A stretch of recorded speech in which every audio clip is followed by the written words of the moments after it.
Rapaz, e o Salgadão da Massa, hein, cara? Tá aqui, ó, vou me pagar. Mas essa figura aqui é ímpar, viu?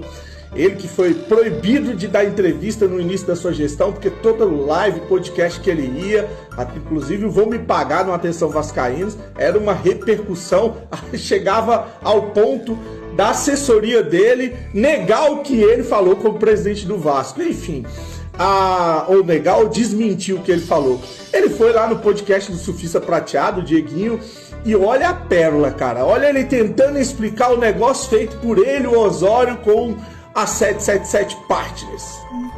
Quando a gente fez o negócio, a gente transfere 700 milhões de dívida e injeta 700 milhões no clube. 700 milhões no clube? Olha como esse senhor tá sabendo do negócio que ele fez com o Vasco da Gama. 700 milhões é para empresa aberta, que 70% pertence a 777 Partners.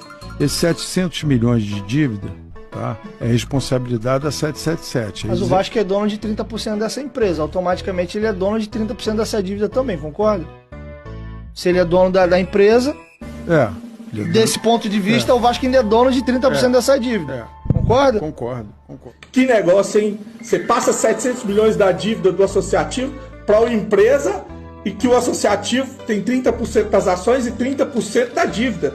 Essa dívida era para ter sido para 777 pagar e não o Vasco, como o Vasco está pagando, com os seus recebíveis.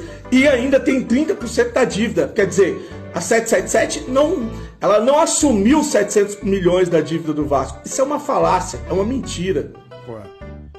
A associação ficou livre da dívida. A responsabilidade dos 700 milhões... Peraí, não é bem assim. Vamos esclarecer, vai. Vamos esclarecer. Você viu que bateu o desespero do velho Salgado, né? Nesse momento, um nó está sendo formado na cabeça do magnata das finanças para tentar explicar o inexplicável, que é essa venda absurda que fizeram para a 777. E aí ele tenta, mais uma vez, dizer que a 777 é dona da dívida do Vasco, dos 700 milhões, mas no final ele mesmo concorda que o Vasco é dono da dívida. 700 milhões era a dívida do Vasco. Esses 700 milhões de dívida do Vasco passou para a SAF. Concordo. A SAF. O Vasco tem 30% da SAF. Sim.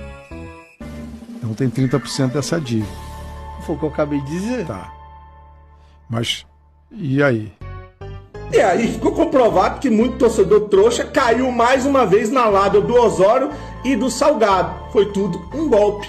Se você pegar o regime centralizado desde que ele foi instaurado e as dívidas do Vasco que não sofreram mais penhora, né, ou as contas do Vasco, entraram mais de 600 milhões de reais no Vasco. Eu quero ver comprovar o que fizeram com esse dinheiro e com o suposto aporte que entrou da 777 Partners. Mas fica cada vez mais claro que o que esses caras fizeram com o Vasco precisa ser investigado. E não espero isso nem dos amarelos e nem dos roxos. Precisa de alguém entrar lá dentro que não fez parte desse negócio para passar essa venda limpa antes que a gente perca o nosso Vasco da Gama. Saudações vascaínas.